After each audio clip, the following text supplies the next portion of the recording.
Film in Minnesota. I'm Rahana Power. I'm Alan Tracy. And today we are going to be talking about war films. We want to reflect on the films, a few key films from a few different wars that have occurred over the last 100 years, or more actually, and really in reflecting and in honoring Veterans Day that's coming up. This is a really special episode for me. It's a really special day of the year that I like to try and really reflect on and celebrate with. I have a lot of veterans in my life, and so I think that it's something important, and I'm really excited that we're doing this. So yeah, this is going to be a great episode. Excited to have everybody here. But before we get started on those, I think Alan has something that he wants to talk about. Oh, I do. I guess, yes. We'll start with our movie decade battle, as we always do about this time. Yeah. This time, though, we'll do 2005 versus 2015. All right. I love 2015 movies, by the way, so you can guess which way this is going to lean for me. I'm intrigued. I graduated in 2005, and I don't necessarily remember what maybe came out that year, so I'm intrigued to see what this list is. Right. Well, gosh, I'm surprised and shocked at 2015 that something wasn't on here, but we'll get to that. Okay. So we'll begin with number 10. In 2005 was Hitch with Will Smith. Oh. Yeah. And number 10 in 2015 was The Martian with Really? Yeah. Oh man. Matt Damon. Mm-hmm.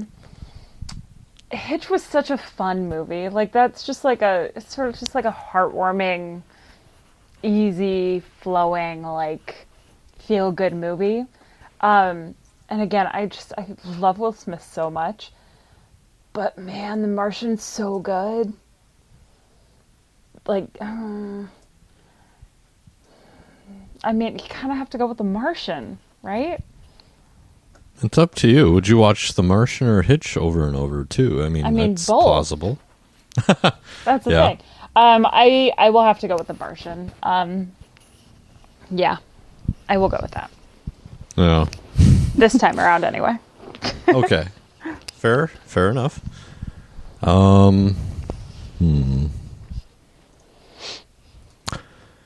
Yeah, I could watch one on one day and the other on the other day. Mm-hmm. But I feel like I remember I had Hitch, I think I had Hitch on DVD once, and I loaned it to someone, and they never gave it back. So, because it's so good. well, I think they pawned it, and it was so good. Oh, rude! I know. What a great friend. No kidding. I'm not friends with that person anymore, by the way. But jeez. So yeah, it's been a minute since I've seen it. Mm-hmm. Yeah, The Martian. I'm going with The Martian. Yeah. So I think Mars seems like a interesting idea. For sure. Number 9 is in 2005 is Batman Begins. And wow. Number 9 in 2015 is The Hunger Games Mockingjay Part 2. Okay. Just okay. I don't even care what people think. I love the Hunger Games movies. If you think that I'm like dumb for that or something, then you can just click stop right now. I love those movies so much. Batman Begins is good. I mean, you got the Neesons and, Christian Bale and the people and they're doing the things, and I get it. It's good. But, yeah, no, Hunger Games all the way. Number 1. Woo! This one's tough for me because I do like both. I got into Hunger Games late because I wasn't a fangirl. That's okay. But I think I caught on like Mockingjay Part 1 was when that was in theaters. Mm-hmm. Because I saw the first one, then it was like, okay, I have to see the next one, Catching Fire. Yeah. And then it was like, okay, we have to go see this. And then it was like, what? It's not even done yet? It's like, hurry up. Yep. I think that's about when I did it too. Okay. So yeah, that's okay. 2000. Before 2015, so. Yeah. All right. So I guess, geez, though, but Batman Begins. It's a toughie.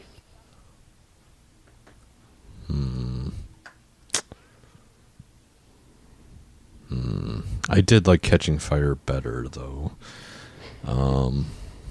So I'll have to go Batman Begins over here. I think that's a respectable answer. That's fine.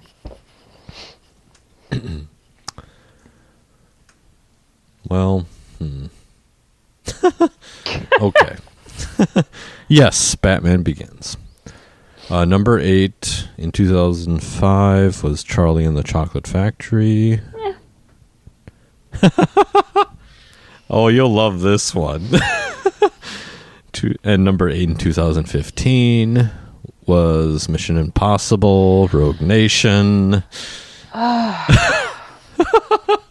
It's crap fest for Rihanna here. Yeah, I just don't care about either of these movies, if I'm being totally honest.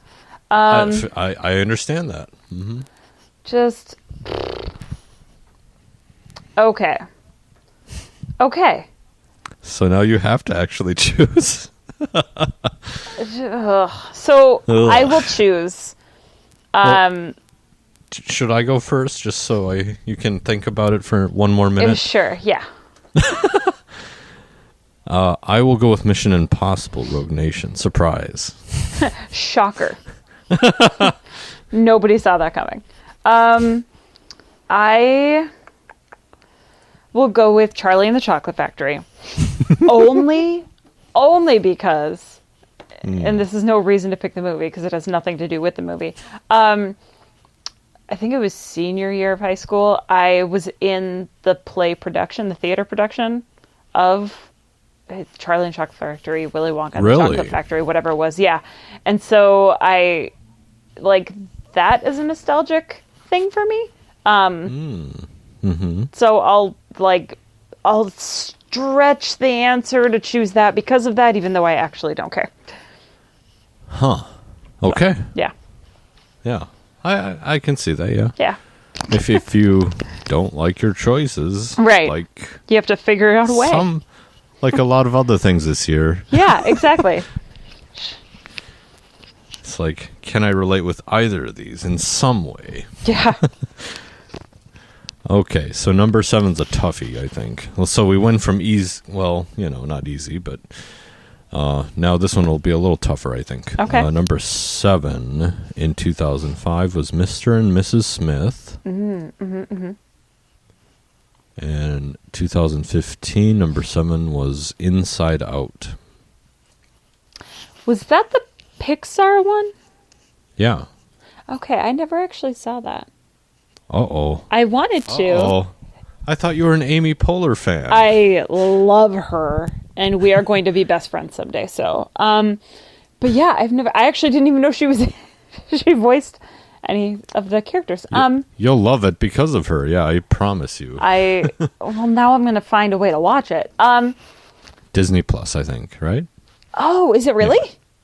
I don't know. I would assume Disney would have their movies. I mean, you would think so, but they have a lot that are on there. They're like coming in 3 years, and I'm like, that's fucking pointless. But yeah, okay. So I'll. Well, now you have me thinking. I haven't even seen it, and I'm thinking. I'm gonna go with Mr. and Mrs. Smith since I've seen that, and I do really like both Angelina Jolie and Brad Pitt. I said what I said. Fight me. I like them both. Well, fight yourself, Rihanna, once you see the other movie. Okay, I will. I'm like determined to go watch that now. So. Yeah. I have seen both. Gosh. Another tough one for me. Mm-hmm. The last one was easy, but this...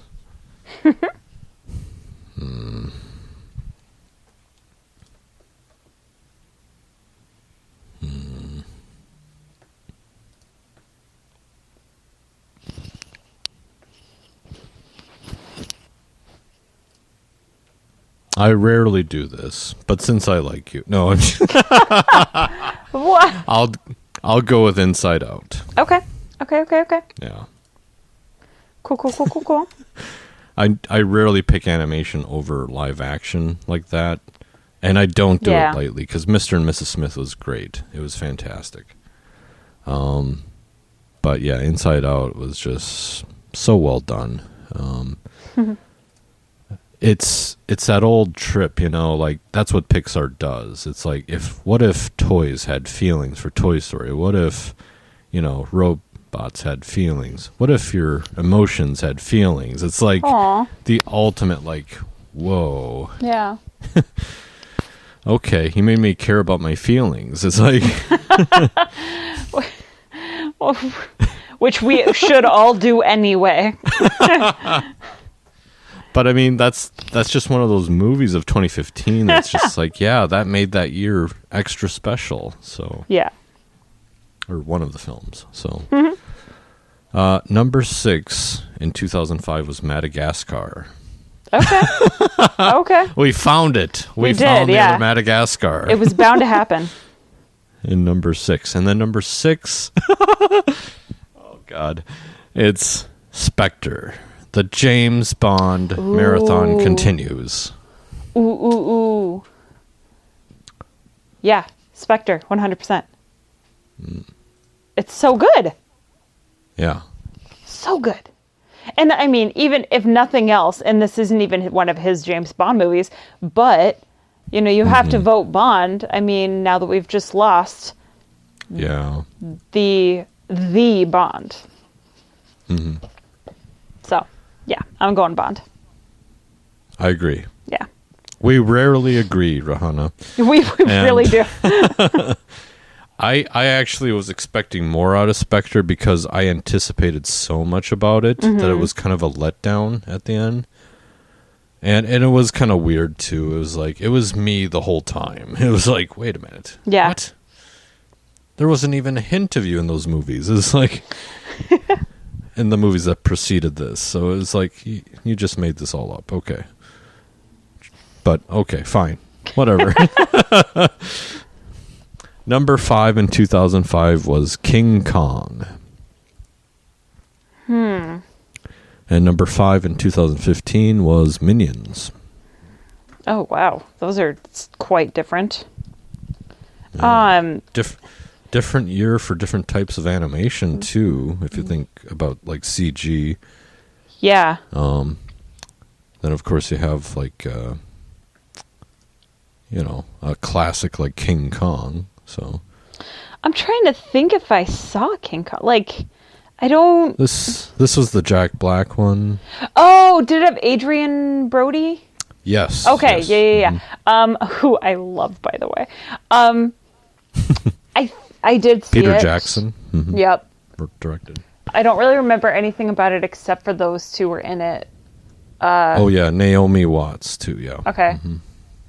Was what's his name? John C. Reilly in it? No.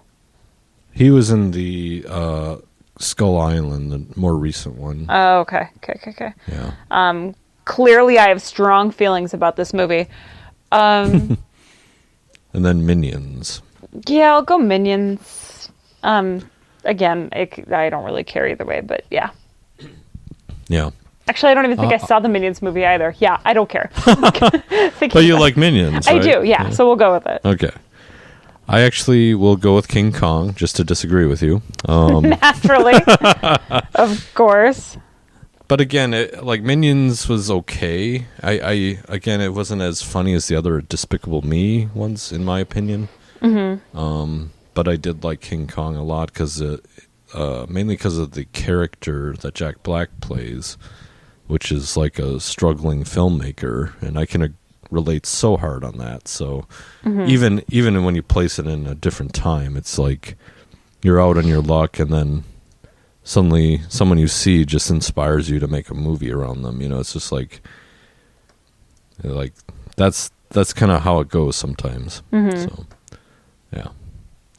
All right, moving on to number 4. We have War of the Worlds in 2005. Oh, that movie. Yeah. And Age of Ultron, The Avengers, in 2015. I mean, I think we all know what I'm going to say, so how about you? What are your thoughts? Well, you see, Rahana. I swear to God, Ellen. I love giving you crap over stuff like this. It's just too easy. I'm sorry.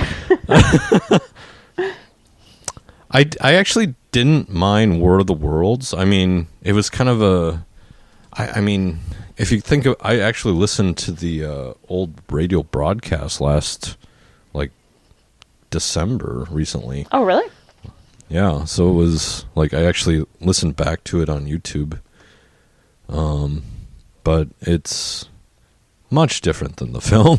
I mean, it's similar in parts until the end. So, but I really liked the whole, like, how do people react in this situation? But we're learning that doesn't matter in movies compared to reality. Yeah, right. So I will go with Ultron, Age of Ultron. Yeah. Avengers all the way, 1000%. First of all, Tom Cruise. Second of all, like, I knew you were going to go there. I knew it. Okay, well, I knew it like, too. and the thing is, I actually, like, kind of enjoyed that movie. Like, it wasn't awful. Yeah. Like, it's not bad. Yeah. I can't, with him, okay. It's like a Kevin Spacey thing for you, huh? Kind of like that? It's kind of, no, it's more like a Nicolas Cage thing for me. Like, I just don't, I don't enjoy his acting. Like, I don't think he's that good. There are a couple things he's good at. Tropic Thunder, he was fantastic. He, like, went for it and he nailed it. Yeah. And I was very proud of it. I don't know. I'm sure there are other movies he's done that are good too. But, like, I just, like, overall, I'm just not, I could do it without him. But I love Avengers and I love all of the actors, and 100% Avengers, Age of Ultron. Yeah. I know people who have,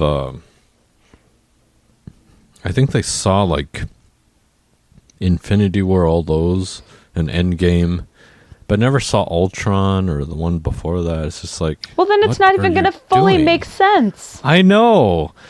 I was just kind of like, why would you go see something where you didn't see what happened before? Yeah.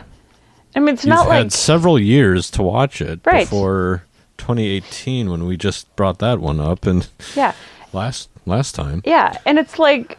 It's not like it's like Rocky or Mission Impossible where you're like, okay, it's the same thing again with, like, a couple different people, but, like, you know what's going to happen. Like, it's an ongoing story. So you need to see all the parts in order to really understand why they're doing what they're doing in each one and what's going on. Silly. Anyway, that's fine. I'll watch it again for them. Yeah. Meow. And number 3 is 2015, so we can skip that. I mean, I'm looking at these options. I know which way it's going to go. We don't need What is it? I need to know. I cannot believe this. Number 3 is The Chronicles of Narnia, The Lion, Witch, and the Wardrobe. Yeah, there you go. And number 3 is Furious 7. The last Paul Walker film of the Fast and the Furious. So, need I say more? Yeah, I don't love all those movies. Like, I've watched them. I will watch them. There are people in my life who really enjoy them. So I watch. They're fine. They're kind of entertaining. Again, it's the same movie every fucking time. But But that one, it made me cry at the end. And it was so sad. It was so sad. And again, I haven't seen the Narnia movies, so yeah, I'll go Furious 7. Yes. Yeah. And number 2 in 2005, Star Wars: Revenge of the Sith. Oh, the shit. Last of the prequels. Mm-hmm. That one, I think, was the best of the 3 in that run. Yeah. In my personal opinion. I would agree. Minus, like, the whole, how did he come to the dark side?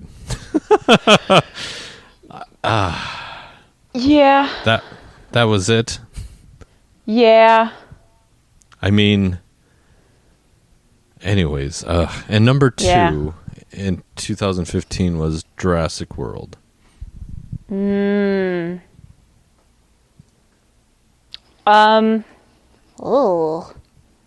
boy. I'm gonna go Jurassic World. I did enjoy that Star Wars film. I mean, I enjoyed all of them. I've been vocal about that. Some significantly more than others, but yeah, if this was a different Star Wars film, if it wasn't one of the first 3, I'd probably pick that one. But yeah, Jurassic World.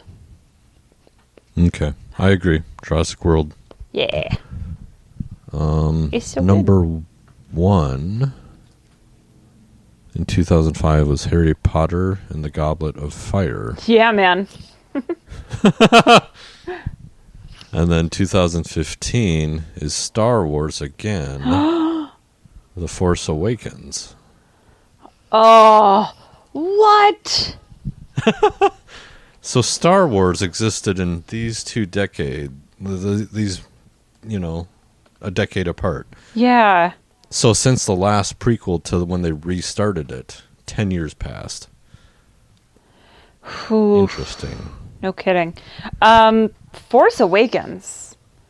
Yeah. I loved all 3 of the last Star Wars movies. I loved them. Don't get me wrong, I love Harry Potter, but I loved the last 3 Star Wars films. So definitely that. I agree.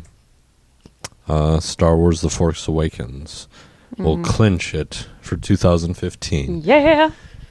By a landslide. Wasn't even close. There No. were 4 picks on 2005, and then Yeah, not a lot. a lot more in 2015. But here's where I am confused. Why was Mad Max not on this list? Fury Road is way down at 21. Oh my gosh, that's a really good question. And I really liked the Divergent series, the Insurgent film. That was number 2. Yeah, what? There are a lot of misses on this in the worldwide box office, in my opinion. Thanks a lot, People- world. Yeah, way to spend your money on frivolous things. Yeah, way to watch Mission Impossible more than you watch Mad Max. Yeah. Rude. Well, see, and the Kingsman came out that year. Yeah, the first Kingsman. I love that one. The first Kings. Oh, yeah. Sorry, I was trying to think of a movie called The First Kingsman. You're saying the first of the Kingsman movies. Oh, wow. I'm sorry, yes. No, you're good. Kingsman. That was my brain not working properly. Yes, that movie was really good too. I love all those movies. I'm excited that they're coming out with the sort of the background movie of those. If it ever comes out. You're right. It won't. Right, yeah. And we had Amy, that documentary on Amy Winehouse. That's not even up here. That surprises me. Man, there's a lot of them in here. Entourage. Eh. You had your chime. Yeah, they so 2015 was definitely a better year for movies, it sounds like, even overall than 2005. For Right. sure. Which is fine. We grow, we adapt. It's okay. Yeah. And that'll do it. Yeah. So that will very seamlessly transfer us over to our movies today. Oh boy. That we're talking about. So again, we are talking about war films today, to really commemorate and those that have served, our veterans. There's, if you're not a veteran, then obviously you can't really even begin to understand what these amazing men and women go through, whether it's in making the decision to join, what triggers that, or if it's, being deployed and seeing and, being in these situations that you may or may not expect. Even if you're expecting something, I'm certain that it's not exactly what you're thinking. And then having to then reacclimate back into civilian life at some point, and the incredible struggles that civilians don't understand if you're not in that 1%. But what we can do is watch these movies and try to broaden our view and really take a step back and really see the courage that it takes to be one of these people, and all of the struggles from step one all the way through the end of that life journey, and just really try and respect and honor them. So that's what we're going to do today. We're going to talk about some movies. So we're going to jump all the way back to, and title of the movie and the year. So this is a double right here. 1917. We're in World War One. This is about the British forces, so it's not the Americans in World War One, but it's still it's such a powerful movie. It just came out last year, so it's still really new. If you haven't seen it yet, you should absolutely do it. I'm mostly, the film in itself, the story is so moving, and so it's tough to watch in certain points. The struggles that these two boys, and then the main character himself, go through just to try and save I don't know if it's their platoon or their the regiment. Right, yeah. There you go, the regiment. It's unbelievable, but then the way that they shot the movie is brilliant and incredible. It's really moving, and I've been talking a lot though. So Alan, what are your thoughts on this movie? What are your takeaways? I mean, we talked about this during the Oscar podcast a lot.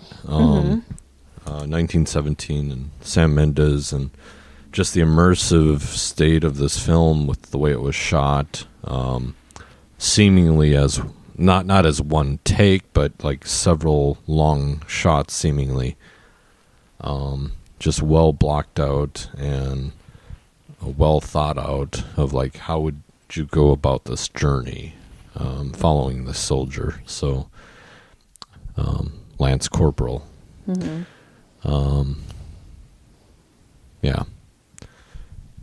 It's a interesting story too, because it was inspired by, I think, was it Sam's grandfather who told him these stories or something? Yeah, I think so.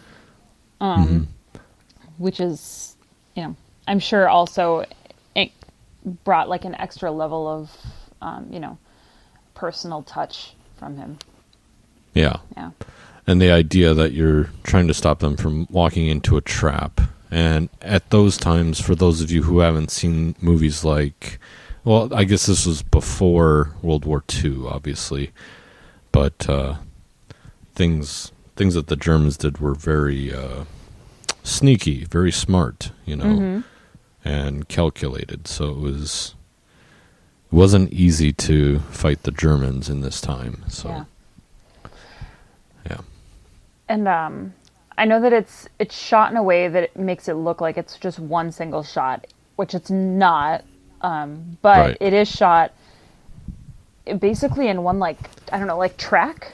So it's not just a set. They literally went to France, or I think, and they had this gigantic area of land and built out the entire set. So it literally goes all the way from, point one all the way straight forward to the very end. And so there's no like turning around, there's no looping around. They just keep running forward and the camera keeps following, and it's unbelievable. And some of the things they do, like in the scene at night when he's sort of in that rundown city, with like the lights, and because you see the light from the bombs coming through, and all of a sudden it provides him a little bit of light, and he's trying desperately hard to like run away. It's without like ruining things. He's trying basically not to get shot. But the way that they do the lighting is terrifying and beautiful. Yeah, it's a very moving film. Yeah, very interesting way of kind of putting into different, like, hold your breath moments. Like, that's what I feel like each time they kind of do that. It's like, and then they finally cut away to something like, you would expect. Like, not a reverse. They don't really do the reverse shot. They kind of swing around still. Yeah. But, yeah, it's just like, it feels more real time as it happens. Exactly. And then we transition into our World War II phase here with Hacksaw Ridge. Yeah, which is a great movie.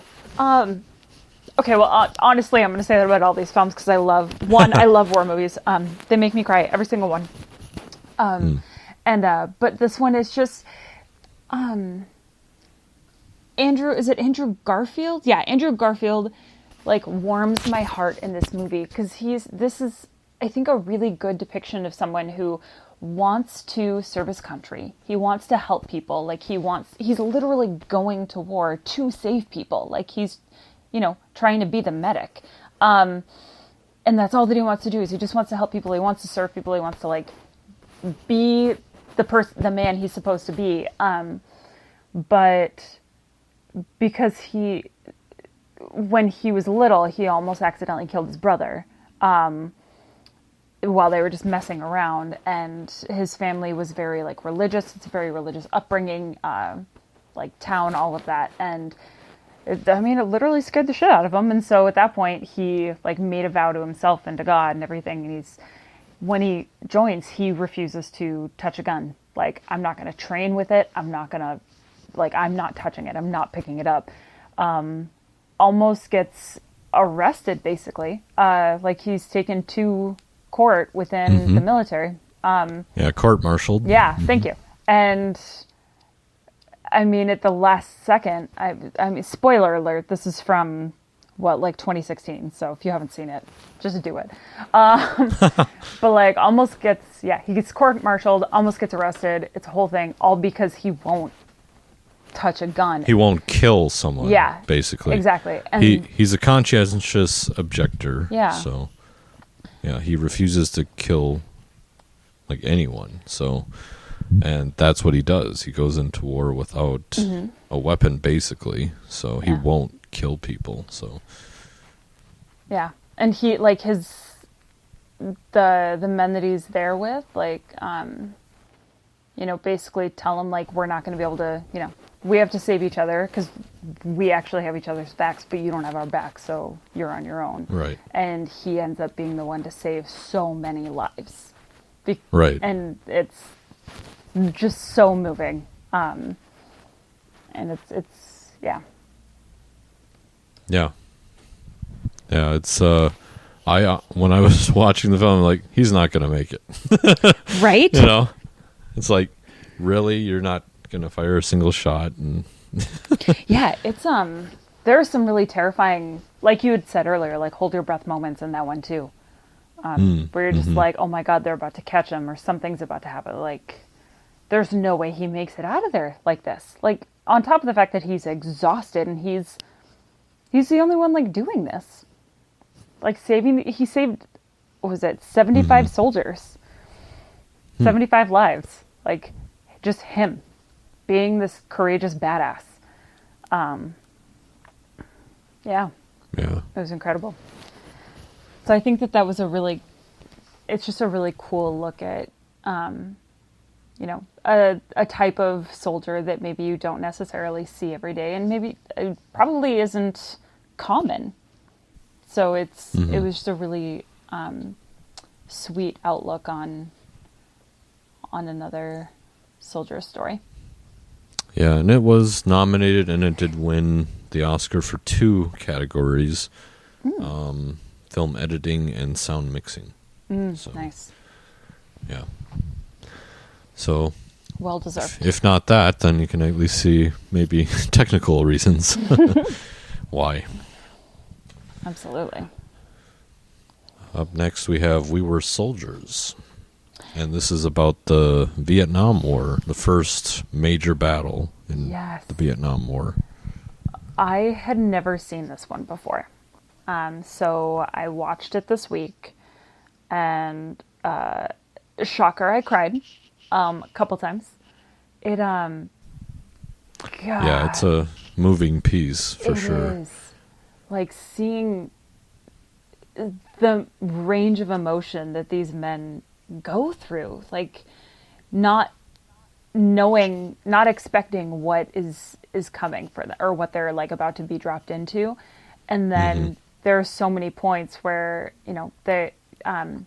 Mel Gibson's character is being called back to do briefings or something, and they're like, we got to take you out of there. He's like, I'm not leaving my men. Like, you obviously don't understand what you dropped us into.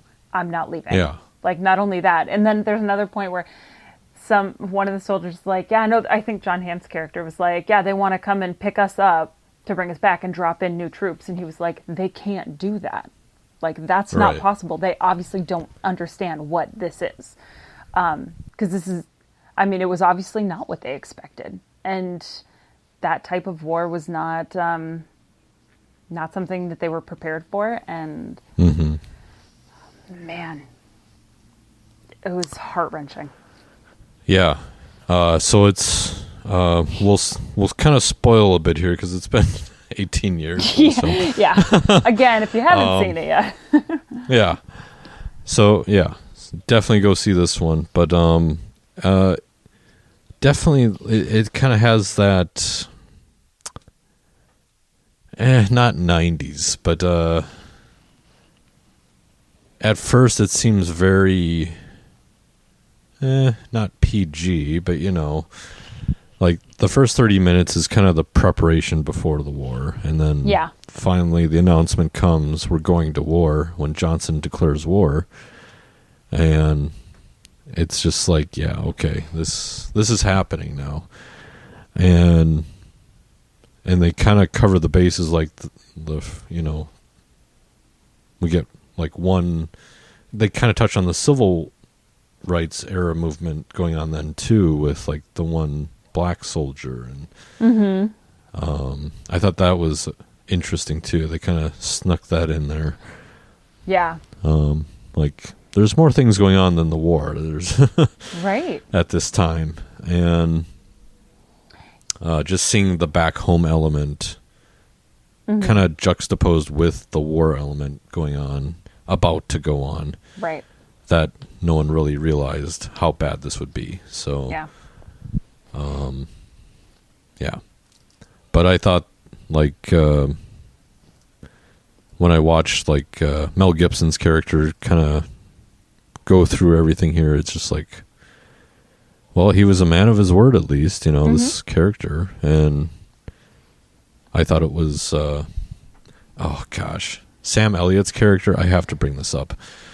Yeah. I can't. He's shooting with a pistol. I'm like, yeah. This is so unrealistic. Yeah. You're not going to kill people with. No. It's just like, no, yeah. No. This guy is crazy.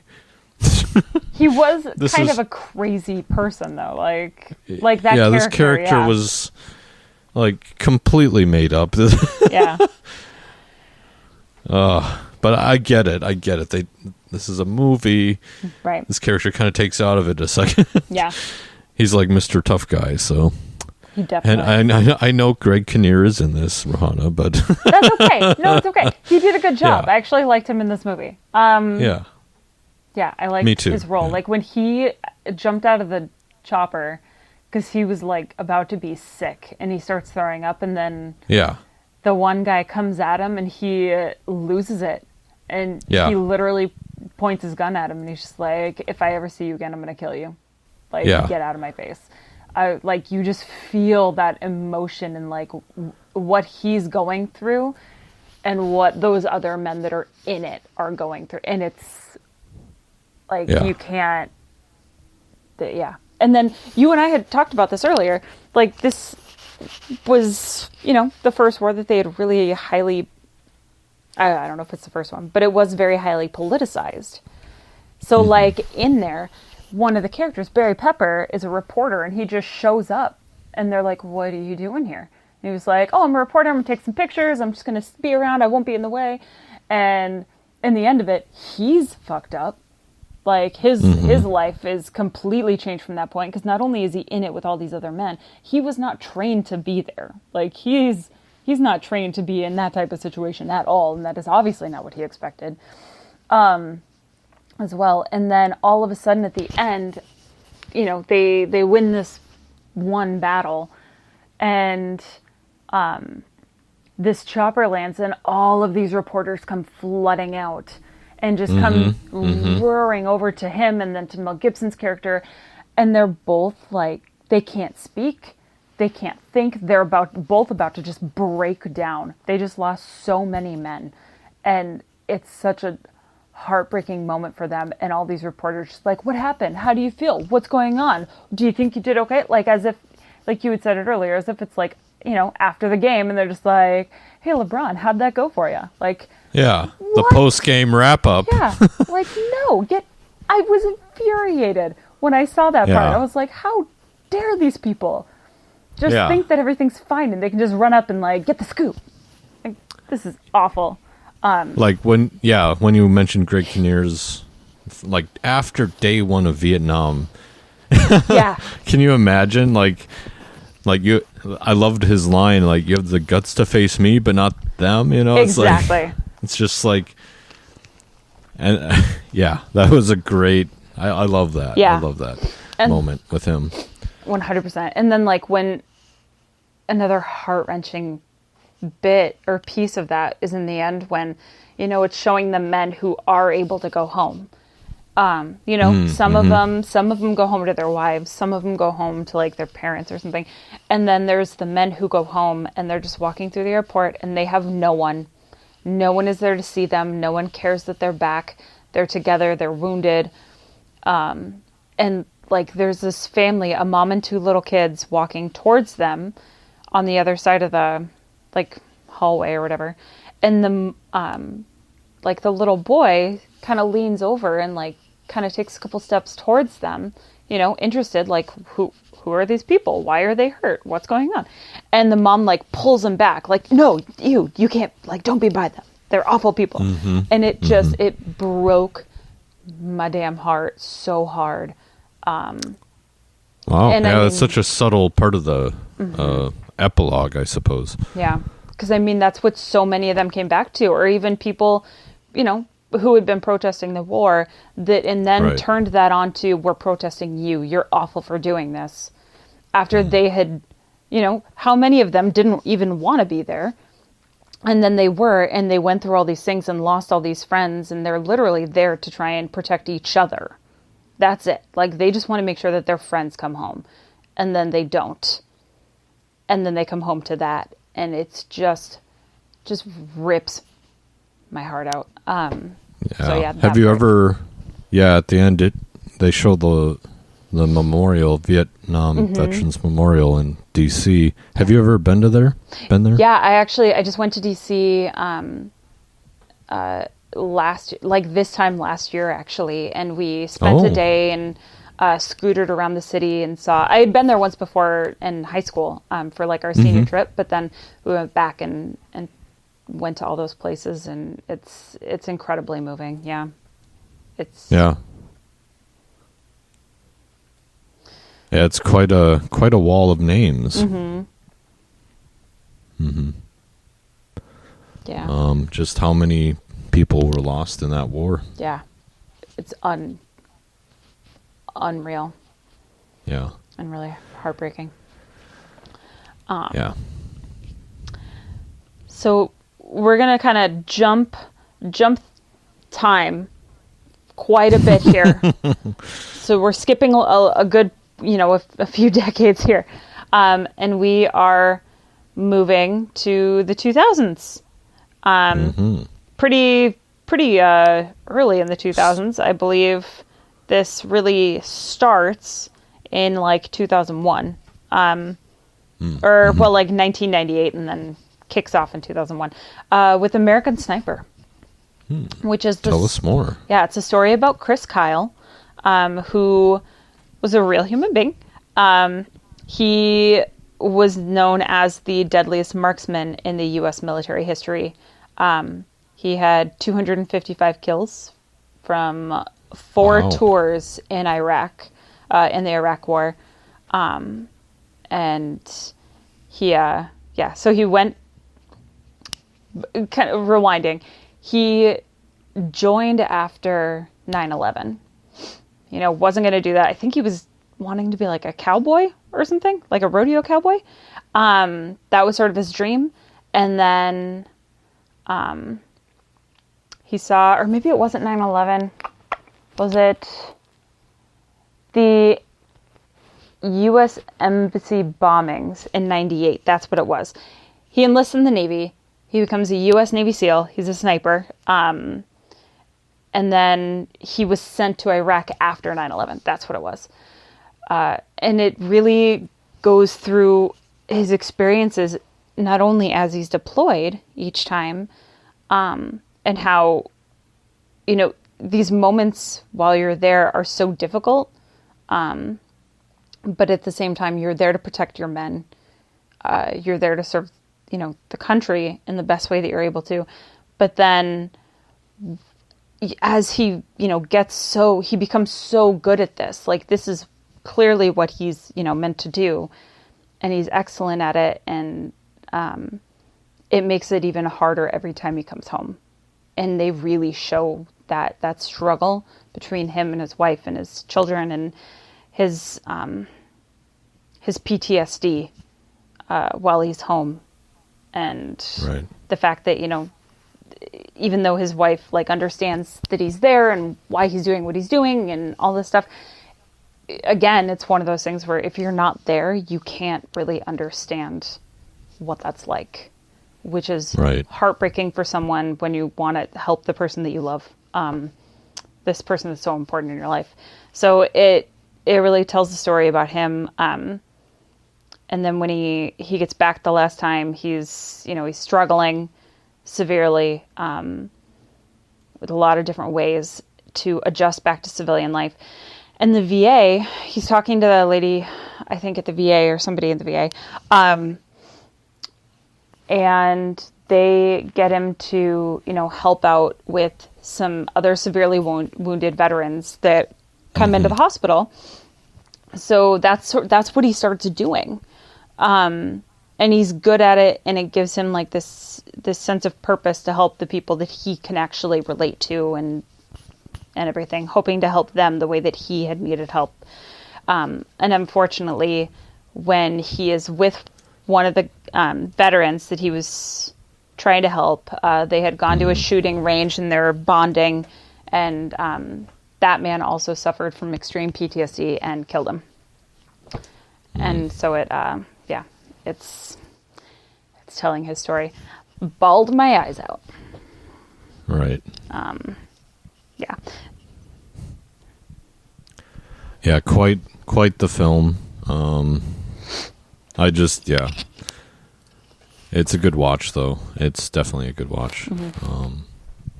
Another Oscar-winning film. What do you know? Yeah. Yep. Bradley Cooper does a really great job. Oh yeah, yeah. He got in, I remember he really got into shape for this one. Mm-hmm. So, yeah. Yeah. It's an important. Yeah, highly recommend that. Mm-hmm. You check this one out. What were you going to say? I don't actually remember. Okay. Which just means that it probably wasn't important, so it's fine. But it's interesting because, it's like, what we'll get to that. We'll wrap up here. Let's go through the last one. Lone Survivor with Mark Wahlberg. Yep. It's another based on a true story film. Yep. And is more recent as well. Takes place in 2005, so quite recent. Mm-hmm. Yeah, and their mission is to capture or kill one of the Taliban leaders. Mm-hmm. But proves to be a difficult task what they're kind of walking into here. Yeah, it's hard. That one's hard for me to watch.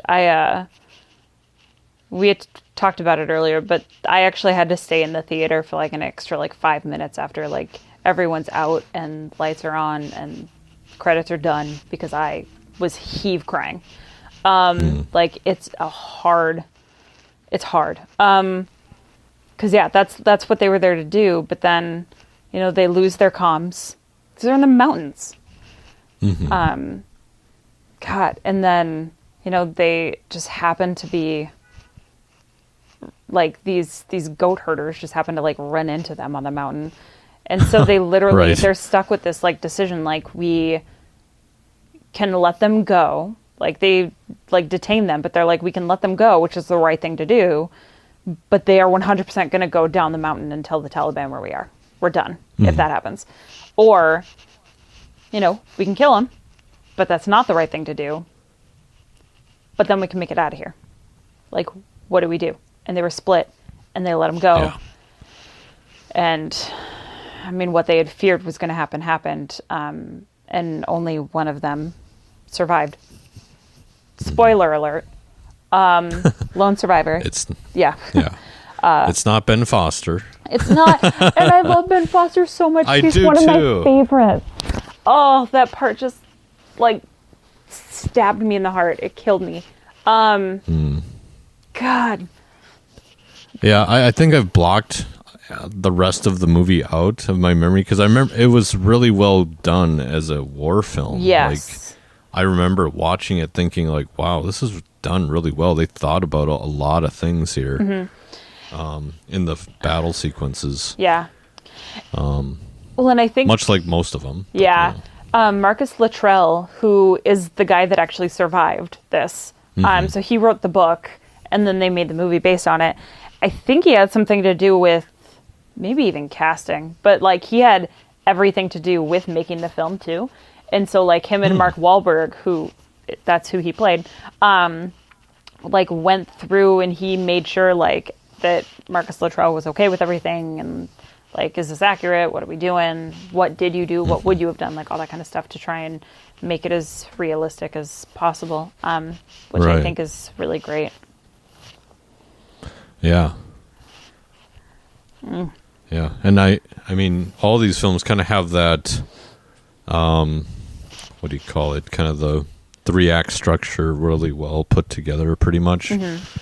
I remember when we were talking about We Were Soldiers, just the first half hour is just the setup of all the shit that's about to happen. Yeah. And then you're after that you're just in it. You're in it till the end. It's just it just keeps going. Same with this.